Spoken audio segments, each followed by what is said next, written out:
Okie dokie. So, books 5 through 8, we finally get to catch up with Odysseus. Books 1 through 4 was just Telemachus stuff. Now we get to find out about what's been happening with him. So, one thing that was established in books 1 through 4 is that Odysseus had been stuck on an island and imprisoned by a woman, well, not really a woman, sea goddess named Calypso. So in this section, we'll get to meet Calypso and see how he gets off the island. So at the very beginning, Homer, our author, opens with an invocation or prayer asking the muse to help him sing his tale.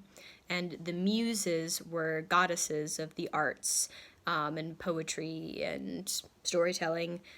So it would be customary for Homer to pray to the muses so that they would make his story good. So he gives the listeners many hints about how the story is to end. And that's what's happening right now. Sing in me, muse, and through me tell the story of that man skilled in all ways of contending, the wanderer, harried for years on end, after he plundered the stronghold on the proud height of Troy. He saw the townlands, and learned the minds of many distant men, and weathered many bitter nights and days in his deep heart at sea, while he fought only to save his life, to bring his shipmates home. But not by will nor valor could he save them, for their own recklessness destroyed them all. Children and fools they killed and feasted on the cattle of Lord Helios the sun, and he who moves all day through heaven took from their eyes the dawn of their return. Of these adventures, Muse, daughter of Zeus, tell us in our time, lift the great song again. Begin when all the rest, who left behind them headlong death in battle or at sea, had long ago returned, while he alone still hungered for home and wife. Her ladyship Calypso clung to him in her sea-hollowed caves, a nymph immortal and most beautiful, who craved him for her own. And when long years and seasons, wheeling brought around that point of time, ordained for him to make his passage homeward, trials and dangers even so attended him, even in Ithaca, near those he loved. Yet all the gods had pitied Lord Odysseus, all but Poseidon, raging cold and rough against the brave king, till he came ashore at last on his own land. So, obviously we're talking about Odysseus for all of this. And how he's been trying to get home and bring his shipmates home. But we do get a little preview about what happens to his shipmates. So around line 10, it mentions that not by will nor valor, so no matter how brave he was, he couldn't save them, because their own recklessness, their own mistakes destroyed them. So they killed and feasted on the cattle of Lord Helios. Now, we'll see this episode later, the killing of the cattle, but, general rule of thumb in Greece, if something belongs to a god, you don't mess with it. That applies to cows, too. So Odysseus's men, for whatever reason, messed up real big, and they killed and ate the cattle that belonged to this god, the Lord of the Sun. So they're not going to end up making it. Bummer.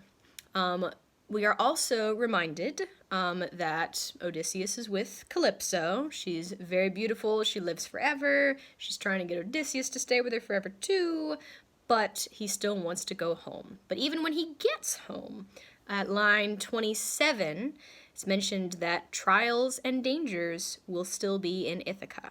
So having read the section on Telemachus, we know that even once Odysseus gets home, he's going to have to deal with all of those suitors who have been very persistently hanging out for years trying to get with his wife and are not going to leave without a fight. So anyways, that is the situation with Odysseus, who is, of course, cursed by Poseidon to never get home, but he's going to make it some way, somehow. So, then I've got this little italicized section here that kind of sums up the gap. Books 1 through 4 of the epic tell about Odysseus' son Telemachus. We know this. Telemachus has been searching the Mediterranean world for his father, who has never returned from the 10-year Trojan War. Today, Odysseus would be listed as missing in action. When we first meet Odysseus in Book 5 of the epic, he is a prisoner of the beautiful goddess Calypso. The old soldier is in despair. He has spent 10 years, 7 of them, as Calypso's not entirely unwilling captive, trying to get home. The goddess Athena has supported and helped Odysseus on his long journey. Now she begs her father Zeus to help her favorite, and Zeus agrees. He sends the messenger god Hermes to Calypso's island to order Odysseus released. Again, kind of a recap from books 1 through 4. Although Calypso is not described as evil, her seductive charms, even her promises of immortality for Odysseus, threaten to keep the hero away from his wife, Penelope. So, takeaways from that, much of that we already knew so far, but we do get to know the exact amount of time that Odysseus has been captive on Calypso's island, 7 years. So that means that out of his 10-year journey home, only 3 years are spent on his first, dozen or so adventures, and then the last 7 years he spends as Calypso's not entirely unwilling prisoner. So anyways, when we pick up for the actual text at line 33, we are going to be with Hermes, the messenger god, and he's going to be flying his way towards Calypso's island to tell Calypso, sorry Calypso, you gotta let Odysseus go now.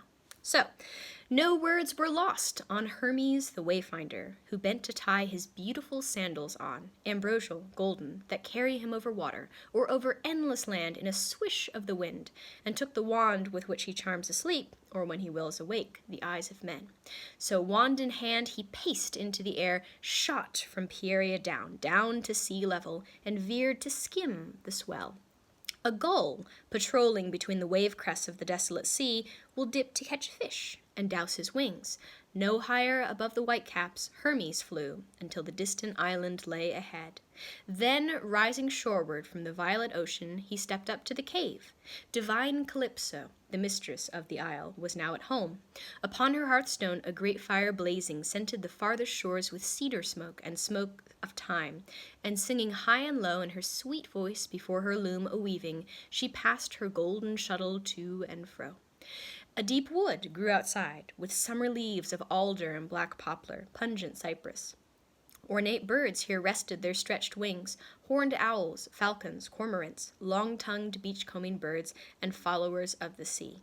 Around the small, smooth-walled cave, a crooking vine held purple clusters under ply of green, and 4 springs, bubbling up near one another, shallow and clear, took channels here and there through beds of violets and tender parsley. Even a god who found this place would gaze and feel his heart beat with delight. So Hermes did. But when he had gazed his fill, he entered the wide cave. Now, face to face, the magical Calypso recognized him, as all immortal gods know one another on sight, though seeming strangers far from home. But he saw nothing of the great Odysseus, who sat apart, as 1,000 times before, and racked his own heart groaning, with eyes wet, scanning the bare horizon of the sea. So, Hermes flies up to the island. Hermes the Wayfinder, his full epithet there. And as he's flying, it mentions that the way that he skims over the waves is the same way that a gull, a seagull, would skim over the waves, to give us kind of a visual of how Hermes looks while he's flying. So he goes to meet Divine Calypso, that is her epithet, and as he pulls up to the island, he sees this island is gorgeous. There are woods, there are birds, there's streams and flowers, and, it's a gorgeous, gorgeous place. But even though he's on this gorgeous island with a goddess who is divine and beautiful, Odysseus is not sitting around enjoying himself. Odysseus is sitting apart. If you look at line 72, sitting apart, and he's groaning, his heart is groaning, and his eyes are wet. He's crying tears, looking out over the ocean. So Odysseus can't appreciate how beautiful this island is, or how beautiful Calypso is, because he misses home so bad. So, Hermes tells Calypso that she must give up Odysseus forever. Now we are directly introduced to Odysseus. Notice what this great warrior is doing when we first meet him.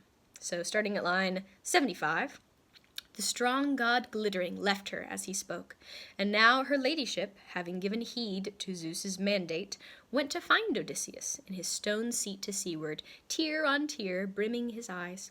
The sweet days of his lifetime were running out in anguish over his exile, for long ago the nymph had ceased to please, though he fought shy of her and her desire. He lay with her each night, for she compelled him.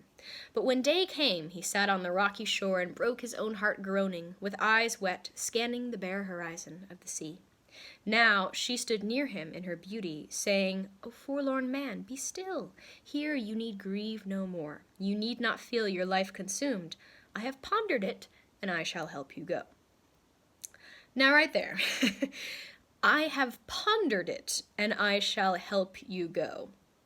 So Calypso goes up to Odysseus, who's been sitting apart by himself after Hermes leaves, and tells him, "I've thought about it, so I'm going to let you go." Really, that's not quite the whole truth. She kind of leaves out the part about Zeus sending Hermes with a command to let him go.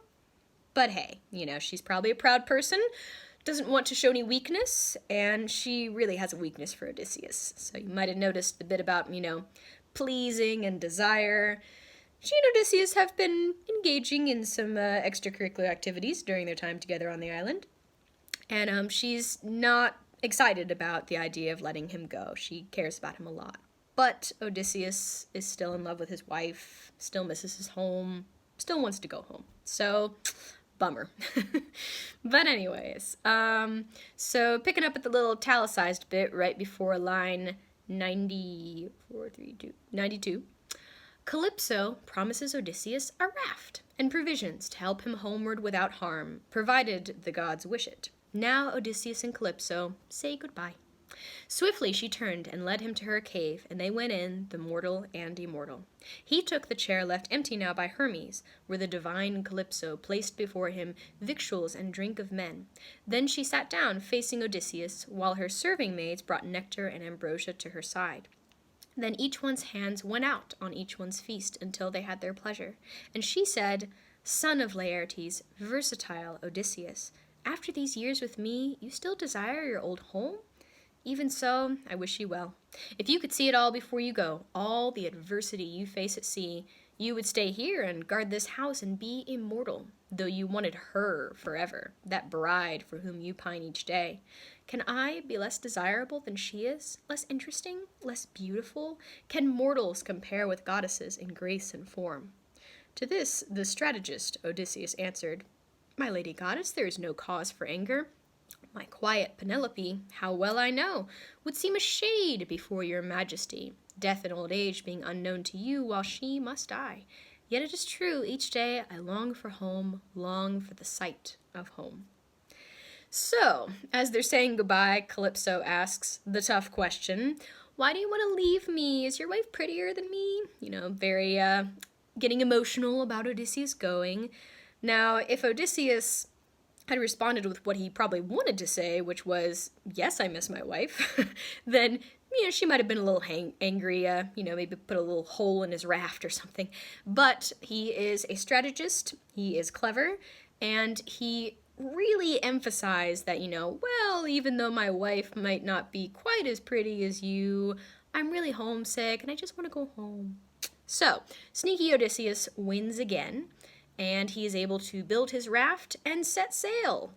But, in the italicized section, the sea god Poseidon is by no means ready to allow an easy passage over his watery domain. He raises a storm and destroys the raft. Bummer. It is only with the help of Athena and a sea nymph that Odysseus arrives broken and battered on the island of Scheria. There he hides himself in a pile of leaves and falls into a deep sleep. A man in a distant field, no hearth fires near, will hide a fresh brand in his bed of embers to keep a spark alive for the next day. So in the leaves Odysseus hid himself, while over him Athena showered sleep, that his distress should end, and soon, soon. In quiet sleep she sealed his cherished eyes. So Odysseus is able to get washed up to an island after Poseidon destroys his raft.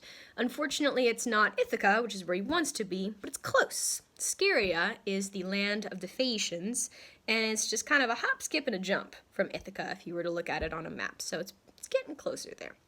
So after he takes his little nap in his bed of leaves that he fell asleep in the last little italicized paragraph, Odysseus is found by the daughter of Alcinous, who is the king of the Phaeacians. That evening he is a guest at court. To the ancient people of Greece and Asia Minor, all guests were God-sent. They had to be treated with great courtesy before they could be asked to identify themselves and state their business. That night, at the banquet, the stranger who was washed up on the beach is seated in the guest's place of honor. A minstrel or singer is called, and the mystery guest gives him a gift of pork, crisp with fat, and requests a song about Troy. In effect, Odysseus is asking for a song about himself. Odysseus weeps as the minstrel song reminds him of all his companions who will never see their homes again. Now, Odysseus is asked by the king to identify himself. It is here that he begins the story of his journey. So, this is important because it introduces kind of the framing device that we have for the rest of our story. That when we meet Odysseus, he's on one of his last adventures, but we still want to find out what happened at the beginning and how he got to be stuck on Calypso's island by himself.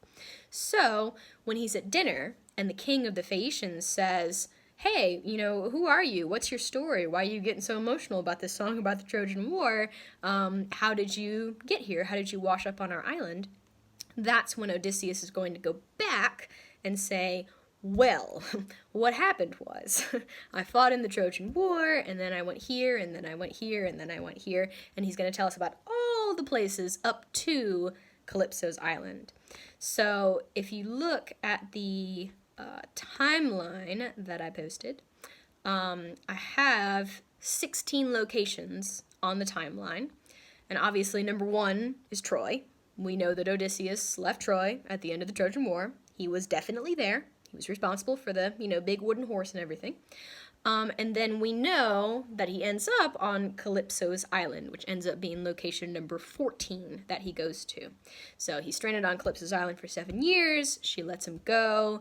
Location number 15, we just established, is the Phaeacians. So hopefully the Phaeacians will, give him a little bit of help with the whole getting home to Ithaca thing. He's definitely going to need a boat because his raft is toast. So hopefully they can assist him in that area. But yeah, so now he's going to tell the Phaeacians the story of his adventures.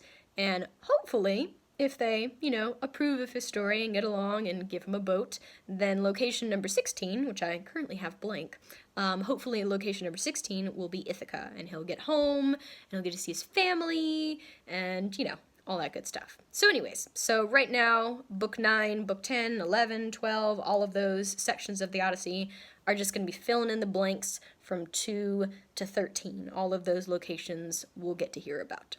So, that's it. Full circle for the Odyssey.